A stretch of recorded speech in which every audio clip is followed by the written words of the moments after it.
নাটক মানুষের হৃদয়ের কথা বলে, নাটক মানব মুক্তির কথা বলে। নাটক হলো সমাজের দর্পণ। নজরে বাংলা এবার নিয়ে আসছে এক নতুন ধারাবাহিক নজরে বাংলা নাট্যদূত।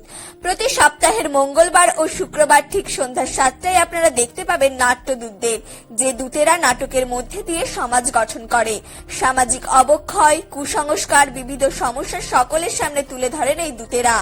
আজ আমরা হাজির হয়েছি এমনই এক নাট্যদূতকে নিয়ে। নজরে বাংলা নাট্যদূত অনুষ্ঠানে হবে আড্ডা, গল্প, কথা এবং তাদের প্রযোজনা নিয়ে। দেখতে হলে আমাদের ইউটিউব চ্যানেল নজরে বাংলা সাবস্ক্রাইব করুন এবং বেল আইকনে চাপ দিন। কমেন্টস করে আপনাদের মতামত জানান। সঙ্গে ফলো করুন নজরে বাংলা ফেসবুক পেজ। দেখুন ওয়েব পোর্টাল www.nojore-bangla.com।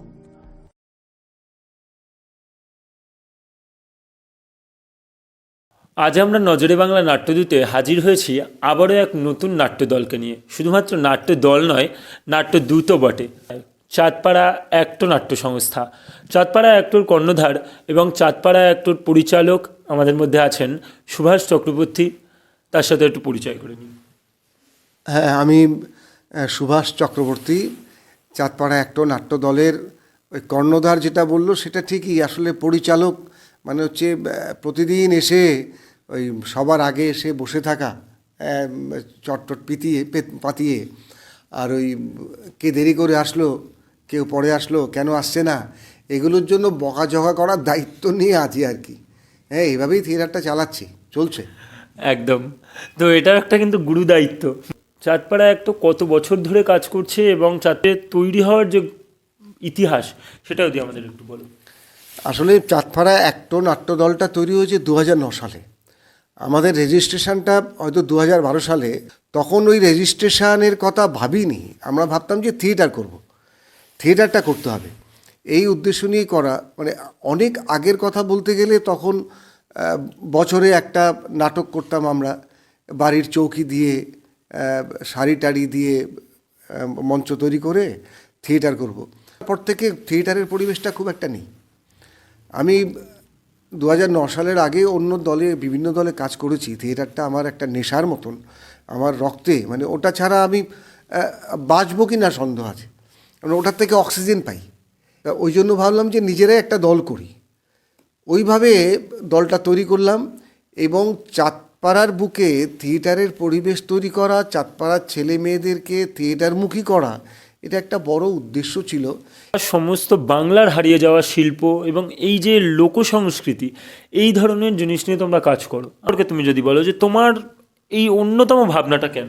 আচ্ছা, এমনি আমার এই ফোকের প্রতি একটা দুর্বলতা আছে। শুধু ফোক ড্রামা নয়, ফোক সংকে আমি যখন বলছি যে তুই খেয়েছিস, এই কথা বলার মধ্যে যে প্রাণ, আর যদি তাকে আমি বলি না যে তুই খাইছস, তুই গেছিলি, এর মধ্যে না প্রাণটা অনেক বেশি মনে হয়, অনেক কাছের মনে হয়। সেই দিক থেকেই না একটা ফোকের প্রতি আমার মানে অনেক দিনেরই একটা নেশা রয়েছে। আমরা বলতে পারি যে লোক সংস্কৃতির প্রতি এক প্রকার দুর্বলতাই বলা যেতে পারে। একদম দুর্বলতা। আর তারপরে তো কিছু হারিয়ে যাওয়ার শিল্প আছেই। যেমন আমরা যেটা ছাঁচ ভাঙার গান, ইতিমধ্যে 386টা শো হয়ে গেছে। এটা পুরুলিয়ার ছৌ শিল্পীদের নিয়ে করা। আরেকটা নাটক করি সমিত চৌধুরীর লেখাই, ছাঁচ ভাঙার গান যিনি লিখেছেন, মঙ্গল কথা। হ্যাঁ, মঙ্গল কথা। সেই মঙ্গল কথা নাটকটাও এই মনসা ভাসান গানের দল, প্রায় হারিয়ে যাওয়ার মতন। এখন ভাসান গানের দলগুলো নেই। যে আমরা যেটা অধিকাংশ ক্ষেত্রে দেখছি যে থিয়েটারে মূলত দেখা যাচ্ছে যে মফস্বলের থিয়েটার আস্তে আস্তে কিছুটা হারিয়ে যাচ্ছে, আর কলকাতার দিকে আবার এই ইয়াং জেনারেশনটা থিয়েটারে থাকছে এবং তার সাথে সাথে ক্যামেরা অ্যাক্টিংয়ের দিকে বেশি যাচ্ছে। এই বিষয়ে কি বলছো তুমি? না, আসলে কি হয়েছে দেখো, এটা আগে ভাবছে কেন থিয়েটার করাতে পাঠাবো বা থিয়েটার কেন করবে, থিয়েটার করে কি হবে, এইটা আগের থেকে ভাবছে। আর এই জেনারেশনটা প্রথম থেকেই ভাবতে শুরু করেছে যে আমি ওটা করে কি পাবো। এই ভাবনার থেকেই না আসলে পিছিয়ে যাচ্ছে। আসলে পাওয়ার অনেক কিছু আছে, কিন্তু থিয়েটারের ক্ষেত্রে বা চলচ্চিত্রের ক্ষেত্রে, সিরিয়ালের ক্ষেত্রে বহু ছেলে মেয়ে আসে যারা এসে বলে যে আমাকে একটু সুযোগ করে দিন না। বলে এদের ধারণা যেন এটা শিখতেই হয় না, এরকম একটা ধারণা রয়েছে। আসলে এই শেখার মধ্যে দিয়ে যারা আসছে না, যারা রবীন্দ্রভারতী থেকে পাশ করছে বা এনএসডি করছে বা থিয়েটারের দলে থেকে বুঝতে পারছে যে থিয়েটারটা কত কঠিন কাজ, অনেক কিছু শিখতে হয়, তারা কিন্তু থিয়েটারটা করছে। আমার মনে হয় তারা থিয়েটারটা করছে। আর এখনকার দিনে দাঁড়িয়ে কেন্দ্রীয় সরকার যে স্যালারি গ্র্যান্ট, যেটা আর কি রেপার্টারি গ্র্যান্ট, তাতে কিছু দেওয়ার জন্য কি হচ্ছে, কিছু ছেলে মেয়ে অন্তত মাসে কিছু টাকা পেয়ে থিয়েটারমুখী হচ্ছে। একদম যে হচ্ছে তা না। আমি একটু অন্য প্রসঙ্গে আসি, আমি একটু দিদির কাছে চলে যাব। দিদি, এই যে তোমাদের থিয়েটার করতে গিয়ে বা নাটক করতে গেলে রাস্তায় তো অনেক মজার ঘটনা তো ঘটেই থাকে, তো সেরকম যদি কোনো একটা ঘটনা আমাদের সাথে শেয়ার করো। ঘটনা হচ্ছে, একবার আমরা পুরুলিয়ার দিকেই বোধহয় শো করতে গেছিলাম। তো ওখানে পরিবেশটা খুব সুন্দর হয়, মানে খুব কাছাকাছি লোকজন এসে বসে বসে নাটক দেখে। তো আমাদের এই ছাঁচ ভাঙার গান নাটকটাই হচ্ছিল। ওখানে একটা মানে ক্যারেক্টার আছে আমাদের, বিলে ক্যারেক্টার, সে একটু পঙ্গু টাইপের।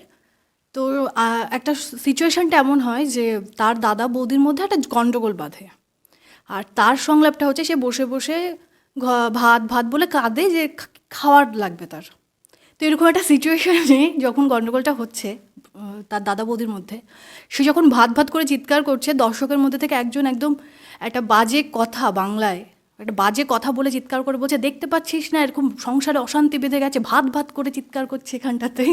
এইটা একটা খুব মজার একটা অবস্থা, খুব মানে ভীষণ একটা মজার, মানে দর্শক এত ইনভলভ হয়েছিল তার মধ্যে, এবং শো করতে গিয়ে এগুলো খুব বড় পাওয়ার। তাদের কাছে একটা প্রশ্ন নিয়ে আমি যাব যে থিয়েটারের যে থিয়েটারের দর্শক সংখ্যা, কারণ পার্শ্ববর্তী গোবরডাঙ্গার অধিকাংশ দল একটা হতাশা প্রকাশ করে যে থিয়েটারের দর্শক হয় না। এই বিষয় থেকে তুমি কি বলছো? দর্শক হয় না, এটা হয়তো কিছুটা সত্যি হলেও আমাদের যে ব্যক্তিগত অভিজ্ঞতা, আমরা বহু জায়গায় বহু দর্শক পাই। ইভেন এই কিছুদিন আগে আমাদের নিজস্ব মঞ্চে একটা অনুষ্ঠান ছিল, দর্শক শেষ অবধি আমরা জায়গা দিতে পারিনি, এমন হয়েছে যে কিছু দর্শককে হাত জোর করে বলেছে আপনারা কষ্ট করে দাঁড়ান। এবং ও বর্ধমানের কথা বললো, হাজার হাজার দর্শক। আমরা প্রচুর জায়গায় প্রচুর দর্শক পাই, এবং কিছু জায়গায় দর্শক কম থাকে ঠিকই, এবং আমাদের যেটা মনে হয় সেটার জন্য কিছুটা দায় আমাদের। আমরা ভালো নাটক দেখাতে পারলে অবশ্যই দর্শক হবে। থিয়েটারের মানটা একটা বড় জিনিস, কিন্তু তার পাশাপাশি যে দলগুলোকে যে জিনিসটা বলছে যে কিছু দল তারা কাজ করছে তাদের একটা রেঞ্জ অনুযায়ী, যে তারা 30,000 টাকা 20,000 টাকা একটা শো তারা পাচ্ছে, কিন্তু কিছু দল তারা শো পাচ্ছে গিভ অ্যান্ড টেক পলিসিতে। এই জায়গা থেকে আপনি কি বলছেন? কত টাকা দেবে কি, এইটা ব্যাপারটা নিয়ে। আবার কিছু দল আছে তারা নাটকটাই করতে যায়, তাতে কি পাবে কি পাবে না সের জন্য করে না, এবং নাটকের মানটাকে ভালো রাখার চেষ্টা করে।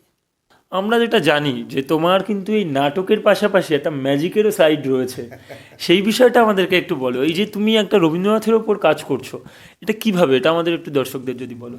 আসলে এটা একটা ঘটনা ঘটেছে।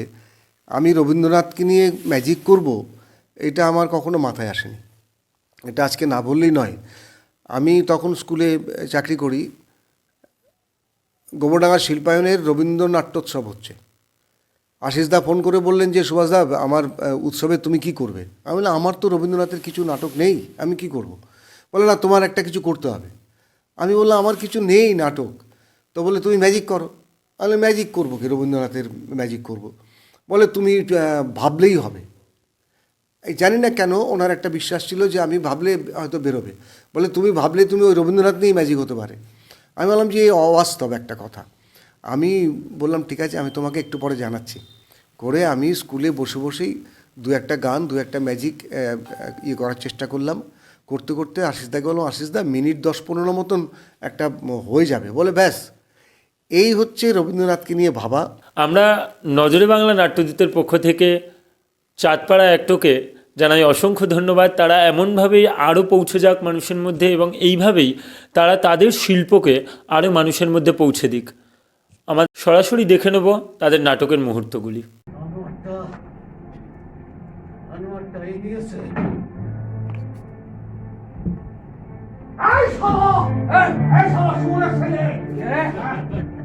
আবার কাকে কাল পাচ্ছিস না? বলে গান পাচ্ছি। 100 বার পারবো, 1000 বার পারবো, লক্ষ বার পারবো।